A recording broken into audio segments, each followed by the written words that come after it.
تنطلق السفينة نحو غزة بإذن الله.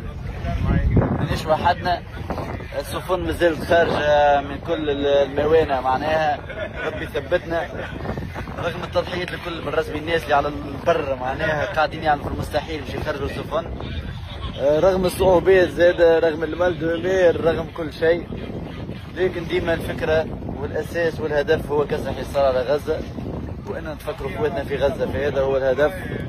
اليوم يجيكم لأول مرة من عرض البحر، وإن شاء الله ربي ثبتنا، وإن شاء الله تأتيكم المعلومات وتأتيكم الأخبار حول أسطول الصمود المغاربي الذي ينضم إلى أسطول الصمود العالمي في الرحلة نحو غزة لكسر الحصار بإذن الله. ربي يثبتنا وربي ينصر خواتنا وربي يوصلنا سالمين ويقدرنا نكسر الحصار.